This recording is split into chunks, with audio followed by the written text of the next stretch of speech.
Peace. This is Wise for Wise Words Media. Back at y'all after like a week hiatus. Had a bout with COVID, but we're back. We're on our feet, feeling better. So just wanted to go over a few things that I saw, noteworthy throughout the past week that I didn't get the report on. First off, I want to start with what happened 1 week ago, which was Shakur Stevenson taking on Robinson Concessio, which would be his last fight at 130. There was some controversy prior to the fight where Shakur Stevenson was stripped of his title and because he didn't make weight. He came in 1.6 pounds overweight, and immediately he made his announcement that he's going to be moving up in weight and he's going to the 135-pound division, also known as the lightweight division. That division is one of the most loaded in the whole entire sport of boxing. You have major names up there such as Devin Haney for now. You have Tank Davis. You have Lomachenko. You have Ryan Garcia. You have there's some names up there. Pitbull Cruz. There's some guys that are going to make it very difficult for Shakur. But overall, I do see Shakur being successful yet again. Puerto Rico's own. Yes, we embracing you, Shakur. Shakur's one of ours. Puerto Rico's own Shakur Stevenson will find the same amount of success at 135 that he found at 130. In fact, he might even find more because after Haney, and that's another thing I want to touch on. I know Devin Haney is the guy that ESPN alluded to as to having all the belts. Interesting they didn't want to say his name, especially if he boxes currently on ESPN Boxing. For some reason, they didn't want to say his name, but it was like, oh, only one guy has all the belts. And they didn't say his name. So that guy is Devin Haney. So Shakur Stevenson got everybody excited by saying, yeah, if we got to go after him, we got to go after him. We going for the belts. We going for the belts. So, we could all pump our brakes for now because that fight's not going to happen anytime soon. Because Shakur Stevenson, or rather, Devin Haney, just like Shakur Stevenson, has recently had issues making weight. Even though he came at the weight with no problem against Cambosis. He came with no problem against Cambosis. But prior to the Cambosis fight, he was saying that he's having a lot of trouble making the weight. So he already alluded to that over a year ago. So I don't see a Shakur and Devin Haney fight happening anytime soon. It's not going to happen in the 135 division. It might not even happen at the 140 division. I see them, if it happens, it'll be years from now at 147. Again, I would even be surprised, but it'll be a stretch saying maybe at 140 in a few years. But I doubt it. I think these two guys, when their bodies fill up, and they hit that max weight, I think they both will meet each other at 147. And that will be the holy war of that generation, just like we're about to witness the holy war of our generation in just a matter of weeks between Terrence Crawford and Errol Spence. When they meet in November, that's going to be this current generation's holy war. But that next holy war that's going to be between Shakur and Devin Haney, the two guys that I do believe will be at the top of the sport, that won't take place for another 5-6 years. So we got some time to see these two guys grow, develop, and, show us their greatness on the big stage. But Shakur's got a lot of people that he can match up against. You got Pitbull Cruz once again. He's a very tough, talented boxer. You have Tank Davis, Lomachenko, Ryan Garcia. There's a list of guys, and even as a step up fight, stepping up in weight, There's a George Kambosos there. So there's some fights for Shakur Stevenson that are very interesting at that division. So once again, salute, congratulations to Shakur on your victory, and Puerto Rico's behind you. Boricua, we love our own. So Shakur, good luck on your next venture. Next, one of the most controversial things that happened throughout the whole week of sports happened Sunday, and we saw the worst end of it last night. The Miami Dolphins are a negligent, disgusting front office.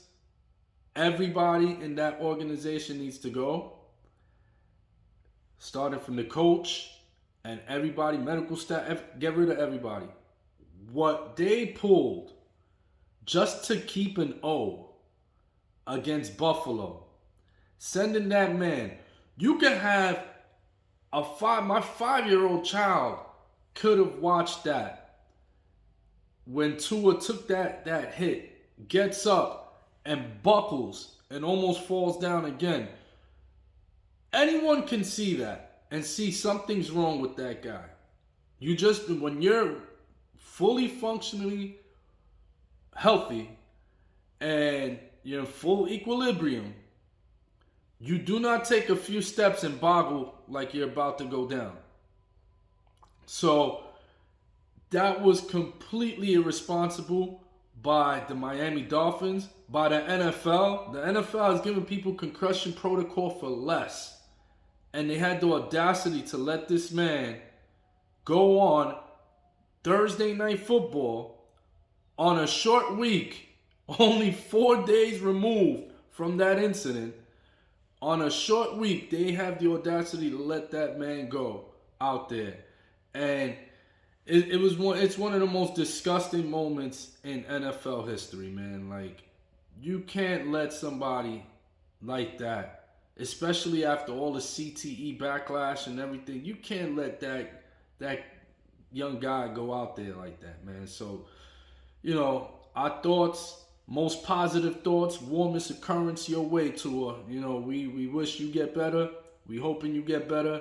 And that was just sad to see, man. It's disgusting. They need to fire everybody on that coaching staff, medical staff. There's no way that man should have been allowed to play, man. So our thoughts are with you, Tua. Hope to see you soon. Next, Daniel Jones and the New York Giants took on the Dallas Cowboys. Many are still wondering to this day, is Daniel Jones the answer? Even I gotta say, Daniel Jones is the most perplexing athlete I've ever seen where I can judge. Because usually by year 3, I see. It usually takes me 3 to see. By 3 years, you kind of can see the growth and development, where they're at, and what kind of player they're going to be. And after 3 years, I still don't know with Daniel Jones. Because there's moments that he looks sensational. Whether he throws a bomb down the field accurately, or whether he blows by the defense and picks up a 20-yard first down or 15-yarder. He looks genius sometimes, but then sometimes he just looks lost. So I say this to say the jury's still out on Daniel Jones. However, I don't know if this coaching staff, after losing to the Dallas Cowboys with no Dak Prescott at home, I don't think that sat well on his coaching staff. I think for Daniel Jones to not get the job done under those conditions, I think he's somewhat on the hot seat, even though they're not saying it because it's early. But I think DJ, I won't be surprised if next year he's battling it out during training camp with a quarterback that the Giants selected. This draft coming up next year is going to be a loaded quarterback draft. There's about 5-6 solid names that you're hearing about from now, and I will not be surprised if Daniel Jones is in a quarterback competition during the offseason training camp for that starting job next year, because it's only but so much a new regime is going to take as far as the wins and losses before the finger starts getting pointed at them. So Daniel Jones, some of his moments that are not the brightest are going to start being amplified as the season goes further on, and that will go into the evaluation of what the Giants should do next. And I do believe if we get another kind of loss like this to like a Cowboys or to Philly, we play Philly twice deep into the season, and if we're not competitive in December, or at least fighting for like a wild card or something, I can see a Daniel Jones. I don't know if they'll just flat out let him go. They might keep him around, but they as like a backup, or to battle it out with somebody that they draft come draft night. Other than that, congratulations to my New York Yankee, Aaron Judge, who made history. Aaron Judge makes history being only the second player to hit 61 home runs in the American League, tying Roger Maris for the all-time lead. I mean, Aaron Judge, when we drafted him and we brought him up to the majors, I saw him and I instantly said, this guy looks like a muscular Derek Jeter. Like, he looks like a Diesel Jeter. And he has been nothing short of that. He has been sensational. He has been a true class act. You don't hear him getting caught up in any controversy in the big city. You could tell guys like Jeter was in his ear. They gave him a lot of wisdom. And as a smart man, he took those jewels, he took that knowledge, and he applied it. And you can see today that he is about his business. He came in with a mission statement, and that mission statement was, I'm going to prove I am worth every single cent of the money that I'm asking for, and you're going to give it to me, or else. And I don't want to see the or else. Yeah, Cashman, Steinbrenner, give the man his money. Give him his money. You have to keep this guy by all accounts. You have to keep him. Because one scary thing, there's a scary thing coming. They're right across the water, right across that Tri-Borough Bridge. They're called the New York Mets. And the New York Mets, it's funny because Met fans, they used to always talk about Yankees buy championships, buy championships. Next thing you know, Steve Cohen owns the team, richest owner in the sport. We got all the money. We could get whoever we want now. Now all of a sudden it's not about buying championships. Buying championships, now that's the thing in the past. They don't even talk about the buying championship things anymore because now they want to buy championships. But in any event, Aaron Judge may very well be across that Tri-Borough Bridge playing in Queens if the Yankees don't do the right thing. So I'll be tuning in tonight, see if my man Aaron Judge smacks number 62 to take the lead and become the all-time American League AL home run champion. So, on that note, I'm Wise. Enjoy your weekend. Peace.